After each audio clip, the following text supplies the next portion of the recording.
You lived a full life before you turned 3. You were born. You cried. You felt hunger for the first time. You heard voices. You felt warmth. You learned faces. You learned fear. You learned love. And you remember absolutely none of it. Most people think the answer is obvious. You were too young. Your brain wasn't developed enough. But that's wrong. And the real answer is so much stranger than you'd expect. Because your baby brain wasn't failing to record your life. It was recording everything. The memories existed. Something came along and erased them. In 1905, Sigmund Freud was the first to give this a name. He called it infantile amnesia, but he had no idea why it happened. And for most of the 20th century, neither did anyone else. We knew babies could form memories. That part was proven. In the 1980s, psychologist Carolyn Ravi Collier tied a ribbon from a baby's ankle to a mobile above their crib. The baby learned fast. Kick your leg. The mobile moves. They loved it. When she brought the same babies back days later, they immediately started kicking. 2-month-olds held that memory for days.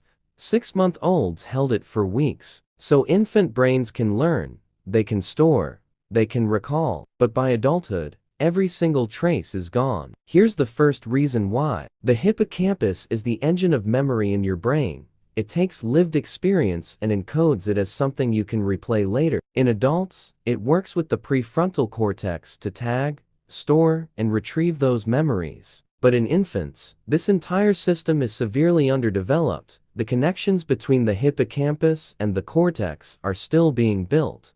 Key regions aren't fully wired until somewhere between ages 2 and 4. So your infant brain could form short-term memories. It just couldn't move them into long-term storage the way an adult brain does. But that's only half the story. In 2014, 2 neuroscientists in Toronto discovered something that changed everything. Sheena Jocelyn and Paul Franklin had a hypothesis that sounded almost absurd. What if the very process that builds your brain is also what destroys your memories? Here's what they meant. In your first years of life, your hippocampus is producing new neurons at a staggering rate.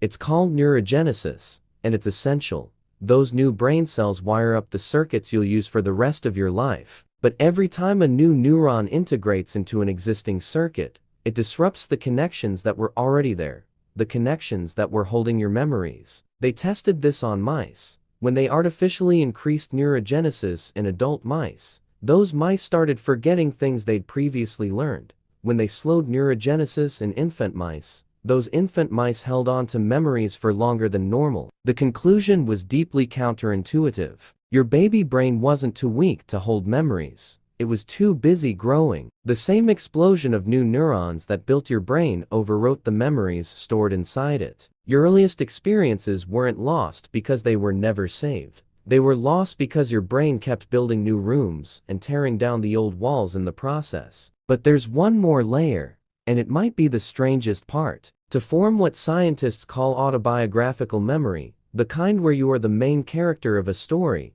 you can replay in your mind, you need something most people never think about. You need a sense of self. You need to understand that you exist as a person, that things are happening to you. Before roughly 18 to 24 months, babies don't have that. The classic test is simple. Put a dot of rouge on a baby's nose and place them in front of a mirror. Before 18 months, they treat the reflection like another child. After 18 months, they reach for the mark on their own face. That moment, the birth of self-recognition, closely tracks with the earliest age at which lasting memories can form. You can't remember being a baby, partly because there was no you yet. And then there's language. Developmental psychologist Catherine Nelson found that language doesn't just describe our memories, it structures them. Before you could speak, experiences were encoded as raw sensory impressions, sounds, textures, emotions, light, with no words to organize them. Those impressions had nothing to attach to. Once children begin speaking, and especially once adults start narrating their experiences back to them, their ability to form lasting memories improves dramatically. Language gives memory a skeleton. Without it, experiences are like water with no container. So here's what actually happened to your earliest years. Your hippocampus wasn't ready. The flood of new neurons tore through the circuits that held your memories. You had no concept of self to anchor your experiences to, and you had no language to give them structure. It wasn't one thing, it was everything, all at once. Every person you've ever met has a black hole where the first years of their life should be. Because your brain wasn't too simple to remember. It was doing something far more important than remembering. It was becoming you.